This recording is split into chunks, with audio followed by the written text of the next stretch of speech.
जय हिंद, वंदे मातरम। बच्चों, आज जो अपन पढ़ने वाले बहुत ही इंपॉर्टेंट टॉपिक आपने पहले भी पढ़ा ही होगा। मेरे हिसाब से नहीं पढ़ा है तो आज देख लीजिए। अपना विज्ञान विषय के अंतर्गत अपना जो है अध्याय 10 जीवों में श्वसन। क्वेश्चन है अपना पहला ही, ये यहाँ से यहाँ तक का पहला क्वेश्चन।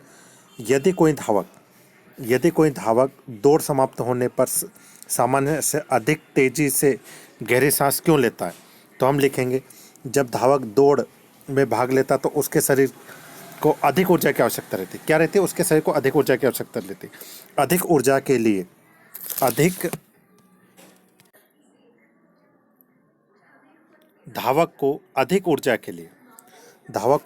ऊर्जा के लिए हमारे कोशिकाओं की अधिक ऑक्सीजन की आवश्यकता होती है। अतिरिक्त ऊर्जा प्राप्त करने के लिए धावक तेजी से सांस लेता है।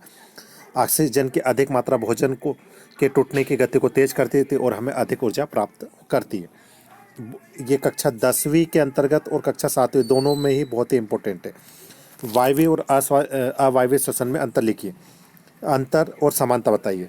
वायवीय श्वसन, दोनों श्वसन में भोजन से ऊर्जा प्राप्त की जाती है। अंतर, कार्बन डाइऑक्साइड और पानी वायवीय श्वसन के अंतिम उत्पादन है, जबकि अल्कोहल और अगला क्वेश्चन अपना है वायवीय और अवायवीय श्वसन में अंतर।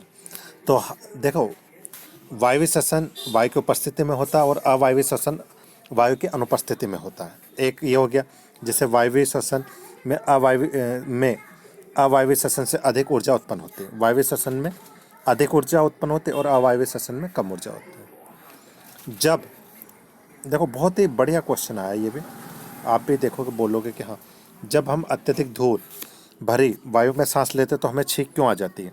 आपने देखा ही होगा कितनी बार धूल धमाके जैसी जगह से हम निकलते हैं तो हमें छींक आ जाती है, तो क्यों? तो हमें ये लिखना है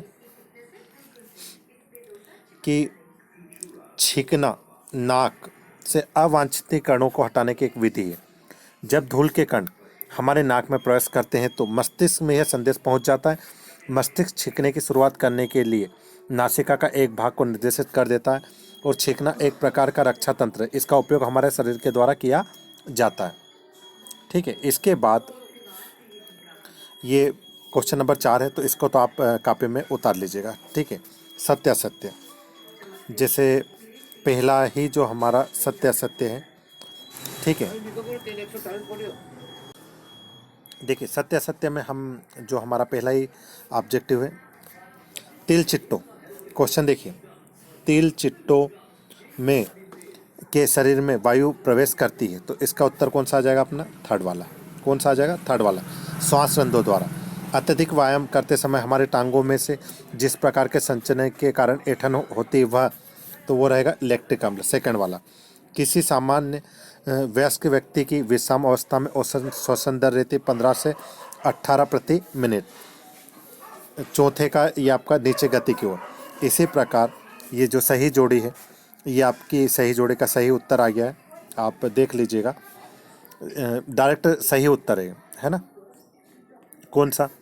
जैसे इष्ट का, तो इष्ट का क्या हो जाता? इष्ट का अल्कोहल हो जाएगा। डायफ्राम, वक्ष गुहा, त्वचा, केचुआ, पत्तियाँ, रंध्र, मछली का क्लोम और मेंढक का फेफड़े और त्वचा। तो ये सही उत्तर है। ठीक है, आपके ये सही उत्तर है, आप बुक में से उतार लीजिएगा। इसी प्रकार सत्य असत्य, तो ये 7वें का अत्यधिक, ये सत्य असत्य आपको दिख ही रहे हैं कि पहला क्वेश्चन, अत्यधिक व्यायाम करते समय व्यक्ति की श्वसन दर धीमी होती, असत्य। क्या हो जाती? जबकि बढ़नी चाहिए, लेकिन तो ये असत्य आ जाएगा। पादकों में प्रकाश संश्लेषण केवल दिन में और जबकि श्वसन केवल रात में होता है, ये भी असत्य है। मछलियों में श्वसन के लिए फेफड़े होते हैं, ये भी असत्य है। गिल्स होते हैं, क्या होते हैं? गिल्स। अतः श्वसन के समय वक्ष गुहा का आयतन बढ़ जाता है, तो सत्य है। इसके बाद ये वर्ग पहेली दे रखी है। ठीक है, ये वर्ग पहेली के उत्तर है, आप एक स्क्रीनशॉट ले लीजिएगा। ये उत्तर है, एक स्क्रीनशॉट लेकर इसके उत्तर लिख लीजिएगा। जैसे कि कीटों का वायु, देखो कीटों की वायु की नलिका, श्वसन प्रणाल, वक्ष गुहा को घेरे हुए हड्डियों की संरचना पसलियाँ, वक्ष गुहा का पेशीतल डायाफ्राम, पत्तियों की सतह पर सूक्ष्म छिद्र रंध्र, कीटों के शरीर पर पार्श्व भागों में छोटे सांस रंध्र, मनुष्य के श्वसन अंग फेफड़े, वे क्षेत्र जिसमें हम सांस लेते हैं, अतः श्वसन नासा। तो ये एक तरीके का, इसी प्रकार ये अपना प्रवर्तक अपने साथ ऑक्सीजन सिलेंडर ले जाते हैं, क्योंकि वहाँ उपलब्ध वायु की मात्रा भूतल की अपेक्षा कम होती है। ठीक है, तो ये अपना अध्याय आज कौन सा हो गया, अध्याय 7, 10 जीवों में श्वसन। आज के लिए इतना ही। जय हिंद।